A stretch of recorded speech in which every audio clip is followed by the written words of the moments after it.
ఓం నమో వారాహ్యై నమః. వారాహి అమ్మవారి నవరాత్రులు ఈ రోజుతో ముగియబోతున్నాయి. అందువల్ల ఈ వారాహి అమ్మవారి ఉద్యాపన పూజ ఎలా చేసుకోవాలో ఈరోజు మనం చూడబోతున్నాం. మంత్రహీనం క్రియాహీనం భక్తిహీనం గణాధిప యత్పూజితం మయా దేవి పరిపూర్ణం తదాస్తుతే.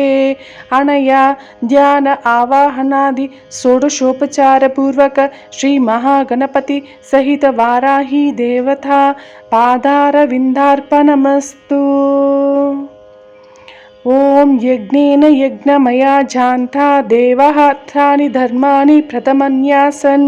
గచ్చ గచ్చ సురశ్రేష్ఠ స్వస్థాన పరమేశ్వర ఇష్టకామ్యార్థ సిద్ధ్యర్థం పునరాగమనాయ చ.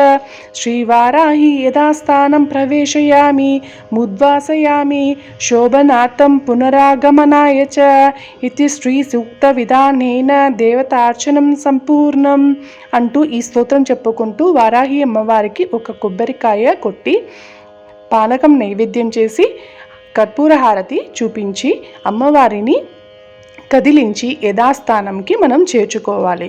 ఇంకా అమ్మవారి ఫోటో కూడా మనము పూజా మందిరంలో పెట్టుకోవచ్చు. ట్యూస్డే ఫ్రైడే అమ్మవారికి అగరబత్తులు చూపించి మనము నార్మల్ పూజ చేసుకోవచ్చు. ఓం నమో వారాహ్యై నమః.